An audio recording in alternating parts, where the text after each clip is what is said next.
नमस्कार, मैं Meena Kumari, senior neurotherapist, yoga expert और काइरोप्रैक्टर। आज आपके इस हेल्थ प्रोग्राम में ये बताऊंगी कि न्यूरोथेरेपी क्या है और ये कैसे काम करती है और इसकी क्या क्या खासियत है। तो आइए इस वीडियो को शुरू करते हैं कि न्यूरोथेरेपी क्या है। व्हाट इज़ न्यूरोथेरेपी, कि न्यूरोथेरेपी क्या है। न्यूरोथेरेपी एक भारतीय चिकित्सा पद्धति है, नैसर्गिक वैकल्पिक चिकित्सा पद्धति भी इसको कहेंगे, और ये हमारे परम पूजनीय गुरुजी की 60 साल की तपस्या का फल है, जिन्होंने अनेकों ग्रंथों को पढ़कर इसको एक सूत्र में पिरोया और जिसका नाम रख दिया LMNT, लाजपत राय मेहरा न्यूरोथेरेपी। इसका नाम पड़ा 2003 के बाद। पहले यह थेरेपी बिना किसी नाम से की जाने वाली थेरेपी थी, फिर धीरे धीरे लोग जागरूक हुए, इन्होंने इसको नाम दिया न्यूरोथेरेपी, और 2003 के बाद से ये न्यूरोथेरेपी के नाम से ही जानी जाती है। अब मैं बताऊंगी कि न्यूरोथेरेपी का जन्म कहाँ से हुआ। न्यूरोथेरेपी का जन्म हुआ भगवान श्री कृष्ण जी के चरण कमलों से और भगवान श्री राम के हाथों से। भगवान श्री कृष्ण जी ने ये कुब्जा नाम की जो बुढ़िया थी, कुबड़ जिसको बोलेंगे, इंग्लिश में बोलते हैं स्कोलियोसिस, उस बुढ़िया का जो स्कोलियोसिस था वो अपने हाथों से पैरों की उंगलियों को दबा करके उसको सीधा किया था। तो ये भगवान श्री कृष्ण जी के चरण कमलों से मानी जाती है। और भगवान श्री राम के हाथों से कैसे मानी जाती है कि अहिल्या रानी को जब डिप्रेशन आया, वो बिल्कुल साइलेंट हो गई, तो उनको भी हैमर मार के, यानी कि सिर में टैपिंग करके भगवान श्री राम ने अहिल्या रानी के डिप्रेशन को दूर किया था। तो वहाँ से इसका जन्म माना जाता है। तो आप सब समझदार हैं, परमात्मा की बनाई हुई थेरेपी कभी झूठी हो ही नहीं सकती। तो इसमें आप आंख बंद कर विश्वास कर सकते हैं और देख भी सकते हैं। अनेकों न्यूरोथेरेपिस्ट दिन दुगनी रात चौगुनी उन्नति करते जा रहे हैं और विश्व पटल पर इसको लेकर जाया जा रहा है। तो ये था न्यूरोथेरेपी का जन्म और इसका संक्षिप्त परिचय। अब हम आपको बताएंगे कि न्यूरोथेरेपी कैसे काम करती है।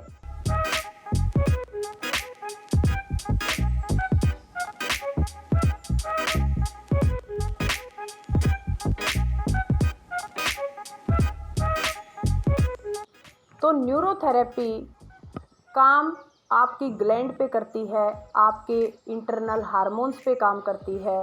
शरीर के अंदर ही उसको ठीक रखने के जो केमिकल्स होते हैं वो बनाने की क्षमता होती है। किसी कारणवश, जैसे आहार विहार पर नियंत्रण ना होना, गलत उठने बैठने का तरीका, शारीरिक क्षमता से ज़्यादा वर्कआउट, टाइम पे ना सोना और टाइम पे ना खाना, मानसिक तनाव, डर, क्रोध, और जो जीवन शैली हमारी जिस तरीके से चल रही है, ना हमारा उठने का टाइम है निश्चित और ना ही बैठने का और ना खाना खाने का। तो इस जीवन की भाग दौड़ भरी ज़िंदगी में हमारे खान पान का भी हमारे शरीर पर उचित प्रभाव नहीं पड़ रहा, क्योंकि हमारा मानसिक संतुलन बिगड़ा हुआ है इस दौड़ धूप की वजह से। तो मैं आपसे हाथ जोड़कर यही रिक्वेस्ट करती हूँ कि आप काम भले ही जितना करें, वो आपकी मर्जी, लेकिन 6 घंटे की नींद और एक स्वस्थ डाइट आप ज़रूर लें। अपने खाने का टाइम और अपने सोने का टाइम बिल्कुल भी डिसबैलेंस ना करें, क्योंकि यही आपकी बीमारियों का मूल कारण है। तो मैं अब बताऊंगी कि न्यूरोथेरेपी काम कैसे करती है। न्यूरोथेरेपी की जो उपचार पद्धति है, उसको शुरू करने से पहले जो पेशेंट है वो अपना आउटफिट ऐसा रखे कि कंफर्टेबल, बिल्कुल स्ट्रेचेबल लोअर हो और ऊपर हल्का खुला आपकी टी शर्ट या शर्ट हो सकती है।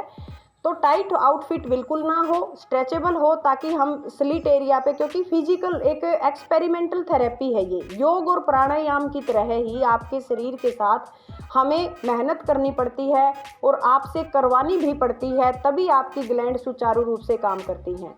तो पहले हम पेशेंट को बिल्कुल फ्लैट सरफेस के ऊपर लेटाएंगे और उसके पैरों के नीचे 2 से 2.5 इंच की मोटाई वाला तकिया लगाएंगे और दोनों साइड में कुर्सियों का या स्टैंड का सहारा लेकर उसके शरीर के विभिन्न हिस्सों के ऊपर कुछ टाइम का दबाव डालेंगे, ताकि उससे रिलेटेड ग्रंथियां आपकी स्टिमुलेट होकर अपना काम करें और जिस बीमारी से आप पीड़ित हैं उससे जल्द ही आप मुक्त हों।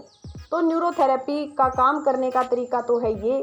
कई लोग समझते हैं कि न्यूरोथेरेपी में कोई औजार यूज़ किया जाता होगा, कोई नीडल डाली जाती होगी, कुछ तो करते होंगे, कुछ नहीं करते। सिर्फ एक पेशेंट और एक न्यूरोथेरेपिस्ट ही होता है, बाकी कुछ नहीं होता। ये हाथ और ये हमारे पैर, और सुविधा अनुसार आपके ऊपर प्रेशर डाला जाएगा।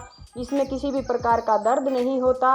1 दिन के बच्चे से लेकर के 100 साल के बुजुर्ग पर ये न्यूरोथेरेपी अप्लाई की जा सकती है। तो पेशेंट के अनुसार ही उसके ऊपर उचित दबाव दिया जाता है और सिम्टम पे काम किया जाता है। यानी कि सिम्टम को तो क्योर करना ही करना है, और जैसे जैसे सिम्टम पे काम करते चले जाएंगे वैसे वैसे आपके सिस्टम ठीक हो जाएंगे। यानी कि जो सिस्टम है हमारा नाभि प्रदेश, कंप्लीट न्यूरोथेरेपी नाभि के ऊपर ही वर्क करती है। पेट ही आपकी मूल बीमारियों का कारण माना जाता है। जैसे मैं एग्जाम्पल के तौर पर आपको बताऊं कि जो थायराइड है, थायराइड आज कॉमन बीमारी होता जा रहा है। यूँ लगा लो कि 100 में से 70% लोगों को ये थायराइड की प्रॉब्लम है। छोटे बच्चों में भी आजकल ये बीमारी आने लगी है। तो ये थायराइड क्यों हुआ? थायराइड ग्लैंड हमारा गले के नीचे है, लेकिन जो इसका रॉ मटेरियल है, कच्चा माल है, ये टाइरोसिन अमीनो एसिड, वो हमारी इंटेस्टाइन बनाती हैं। तो जब तक आपका खान पान आपके पेट में जाकर के जूस में कन्वर्ट नहीं होगा और टाइरोसिन अमीनो एसिड का निर्माण नहीं करेंगी आपकी इंटेस्टाइन, तब तक आपका थायराइड क्योर नहीं हो सकता। जैसे आपने खान पान जो भी लिया, मैदा या सुपरफाइन आटे से जो भी चीज़ आपने खाई, ज़्यादा अल्कोहल का यूज़ या मादक पदार्थ जिसमें चाय, कॉफ़ी, पापड़, ये चिप्स, बेकरी का सामान, ये सारी चीज़ें आपकी स्मॉल इंटेस्टाइन को डिस्टर्ब करेंगी। और स्मॉल इंटेस्टाइन अगर डिस्टर्ब है तो लार्ज इंटेस्टाइन भी आपकी डिस्टर्ब होगी। मोशन आपका स्वस्थ मोशन नहीं आएगा, सेमी सॉलिड मोशन आपका आना चाहिए। स्टूल आपका अगर टाइट है तो क्रोनिक कॉन्स्टिपेशन के पेशेंट हो आप। और ये क्रोनिक कॉन्स्टिपेशन क्यों हुआ? क्योंकि जो भी आपने खान पान लिया वो अच्छे से आपके शरीर में जाके मतलब डाइजेस्ट नहीं हुआ, एज इट इज़ आपकी इंटेस्टाइन में फंसा रहा, और उसकी इंटेस्टाइन की जो मोबिलिटी है वो उसने ख़त्म कर दी, और वो एक टाइट रूप में वहाँ पे चिपका हुआ है, और फिर वो क्रोनिक कॉन्स्टिपेशन के रूप में पेनफुल प्रोसेस के साथ बाहर आता है। तो उससे आपको पाइल्स की प्रॉब्लम होती है। तो आपको एक अच्छा अगर घर बैठे डॉक्टर बनना है तो सबसे पहले अपनी टेबल टू टॉयलेट प्रोसेस को सुधारिए। खाने पीने के कुछ नियम्स हैं, वो भी मैं इस वीडियो के माध्यम से आपको बताना चाहूँगी। उठने बैठने का सही तरीका वो भी मैं आपको सिखाऊंगी। और फिर भी अगर आपका स्वास्थ्य ठीक नहीं है तो आप हमारे सेंटर की विज़िट कर सकते हैं। वहाँ पर आपको एक कंप्लीट स्वास्थ्य प्रोवाइड करवाया जाएगा, जिसमें कुछ योगा एक्सरसाइज भी इंक्लूड करते हैं और न्यूरोथेरेपी भी, और बोन स्ट्रक्चर पे भी वर्क किया जाता है। जैसे स्टिफनेस है कहीं पर भी, आपका नी लॉक है, नेक लॉक हो चुकी है, फ्रोजन शोल्डर के पेशेंट हो, कमर से आपको फॉरवर्ड बेंडिंग और बैकवर्ड बेंडिंग करते टाइम दिक्कत आ रही है, तो हम उस कायरो प्रैक्टिस का वहाँ पर हम यूज़ करते हैं और बोन अलाइनमेंट करके आपके बोन के स्ट्रक्चर को बैलेंस किया जाता है। और फिर मसल्स और मेरिडियंस पे भी वर्क किया जाता है और आपके नाभि प्रदेश को, पाचन तंत्र को सुधारा जाता है और आपका सारा सिस्टम ठीक हो जाता है। एसिड और एल्कलाइन बैलेंस हो जाते हैं और आपकी हर बीमारी आपके शरीर को छोड़कर आसानी से जा सकती है। तो ये है न्यूरोथेरेपी का काम करने का तरीका।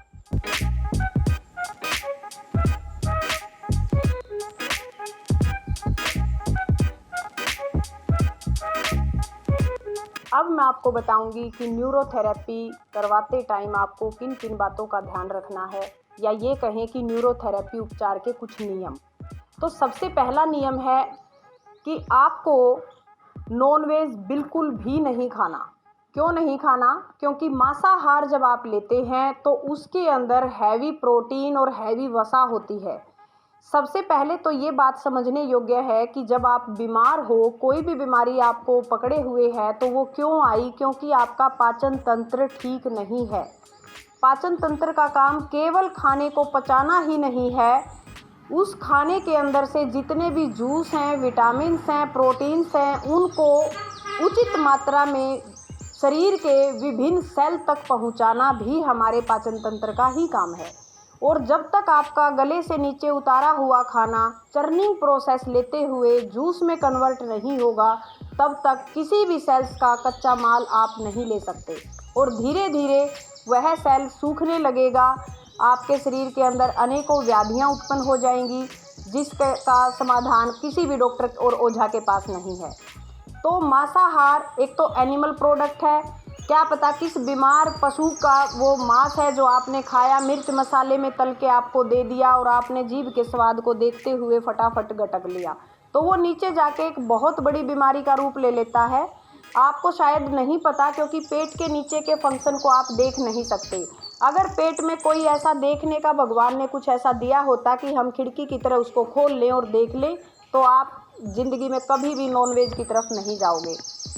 शरीर के अंदर कितने बैक्टीरिया और वायरस को वो लेकर आया, फिर आप एलोपैथी में जाओगे। बीमारी में पेट में दर्द होगा, क्रोनिक कॉन्स्टिपेशन होगी, और वही फैट और प्रोटीन आपके शरीर में टॉक्सिन्स के रूप में जमा हो जाएगा। त्वचा के नीचे लिवर और किडनी पे एक्स्ट्रा दबाव पड़ जाएगा, जो टॉक्सिन्स निकालने का काम करते हैं। तीनों फंक्शन, कौन कौन से फंक्शन टॉक्सिन्स निकालते हैं? एक हमारी स्किन जो स्वेट के माध्यम से टॉक्सिन्स रिमूव करती है, और एक हमारा लीवर, और एक हमारी किडनी। तो ये हमारे इंडोक्राइन सिस्टम के माध्यम से मल मूत्र को विसर्जित करके आपके शरीर की क्लीनिंग करते हैं। लेकिन जब इनके फनल, जब इनकी छलनी ब्लॉक हो जाएगी उस हैवी मटेरियल, उस टॉक्सिन्स वाले खाने से, तो फिर ये अपना काम प्रॉपर तरीके से नहीं कर पाते और वो बीमारियों में बदल जाता है। जो अनवांटेड चीज़ शरीर से बाहर जानी चाहिए थी, वो शरीर ने अंदर रोक ली और वो टॉक्सिन्स में बदल गई, और वो टॉक्सिन्स फिर वायरस को पनपाएंगे, बैक्टीरिया को लेकर आएंगे। और कोई भी एलोपैथी दवाई सिर्फ बैक्टीरिया को किल करती है, वायरस को किल कभी नहीं करती। इसीलिए कोई भी मेडिकल साइंस, आपकी मेडिकल डिक्शनरी किसी भी बीमारी को परमानेंट ठीक नहीं कर पाई है। जब तक वो वायरस पे वर्क करना शुरू करती है, तब तक वायरस अपने परिवार को बढ़ा लेता है, उनकी संख्या बढ़ जाती है और आपके शरीर को अच्छे तरीके से कैप्चर कर लेता है, अपनी पकड़ बना लेता है। तो बड़ी बड़ी बीमारियां जैसे डायबिटीज़, आपकी थायराइड, हाई बीपी, शुगर, ये सारी चीज़ें, जो कैंसर, ये सब आपके टॉक्सिन्स के जमा होने से ही आती हैं, जब आपका ब्लड गंदा हो जाए। तो सबसे पहली सावधानी आपको नॉनवेज, शराब, बीड़ी, सिगरेट जहाँ तक हो सके बिल्कुल रोक देना है एकदम से। कोई भी नहीं खाएगा, चाहे आप स्पोर्ट्स पर्सन हैं, कोई भी फिजिकल वर्कआउट करते हैं, तो आप बिल्कुल नहीं लोगे इसको।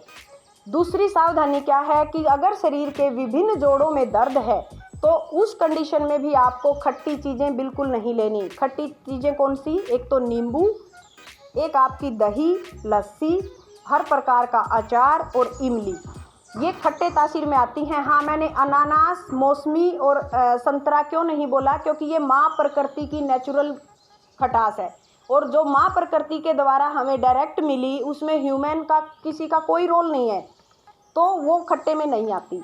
हाँ, अब आप कहेंगे कि नींबू भी तो माँ प्रकृति का दिया हुआ है, ये खट्टे में क्यों आया? क्योंकि इसकी प्रजाति ही ऐसी बनाई है कि भाई ये शुरू में जब लगता है ना अपने पेड़ के ऊपर, नींबू का जब एक मतलब ग्रो करता है, तब भी ये खट्टा ही होता है, और जब ये टूट के हमारे किचन तक आता है तब भी ये खट्टा ही होता है। मौसमी है, अनानास है, पहले कड़वे होते हैं, फिर कसैला रूप होता है और फिर खट्टे में आते हैं। तो ये चीज़ें प्रजाति से बचना है। मतलब जैसे कि अब मैं ये कहूँ कि आप चीनी को दही में मिला करके खाइए, तो चीनी का मिठास तो गले में चला गया, जीभ को मीठी लगी, लेकिन दही की जो नेचर है लैक्टिक एसिड वाली, वो तो चेंज नहीं हुई ना।